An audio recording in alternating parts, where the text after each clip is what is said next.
the theory is the leaders are not made, they're born, right? But you can learn and imbibe leadership skills through following the right type of, let's say, education, the right type of personality development, and right type of coaching. So it is more of a system and environment in which you are growing up in, or you are working in. And one of the big challenges in India is that people at junior levels are not given the leadership opportunity. There is no empowerment.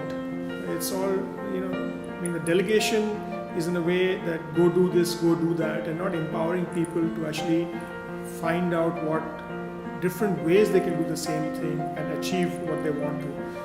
So it's two different things. If you take my own education background, then they'll say, okay, this guy has not been trained to be a leader. But in every institution that I have actually worked in, I've always risen to a leadership position.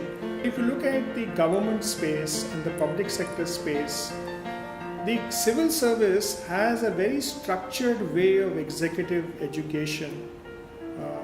Every year and every periodically they are sent to either the Missouri Academy, or some are sent to the Harvard School of Public Policy, and there are designated courses, Indian Institute of Management. Similarly, in the Indian Army, right? You could do a number of courses side by side when you were actually doing that. Most public sector institutions have their own training institutions. If you come to the private sector, some of the large private sector organizations do have their own institutions, right?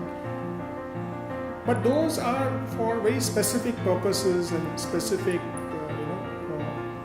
people within the organization.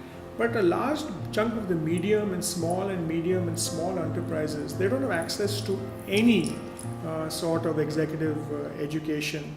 So if you look at sector by sector, the management principles are changing. So if I was in the hotel industry, for example, if I was a manager in the hospitality industry, for example, what I required last year is significantly irrelevant today, because the competition is coming from online portals of people who don't actually own any hotel rooms. So the executive education program should be so dynamic to say, okay, how is industry structure and management processes and systems changing within your industry, and what are the skills and knowledge that you need to be able to address them. So it's not static. What has actually happened in a lot of the executive education programs, they've been conceived 2-3 years ago, and the same package is being delivered, right? So we need that to change.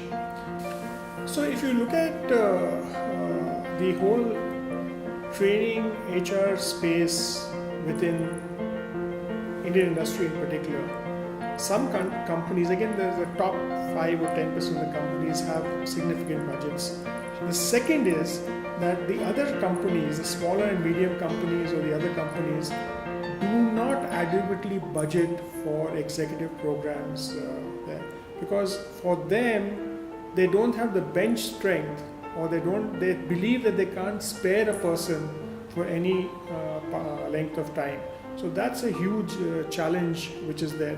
One of the most underrated things about executive education or training are the programs run by industry associations.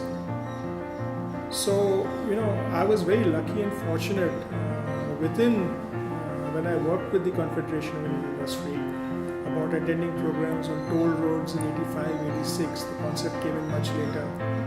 We started TQM and quality management systems in 86, 87, 88. We started environment management there. Okay. Energy management, when I went to Chennai, we started energy audits. We got exposed to all of that thing. All of these are programs which actually add value to the executives on the shop floor. And you create an entrepreneurial culture within the organization, or a learning culture within the organization. So one of the things was that when we went for a meeting, you had to give a report, what did we learn from the meeting, what could we apply within NSDC. what could we apply in other organizations that we are supporting. So a lot of learning in this space, and I think if you empower people and you give them freedom to work and freedom to pursue their dreams, then you have a totally different organization.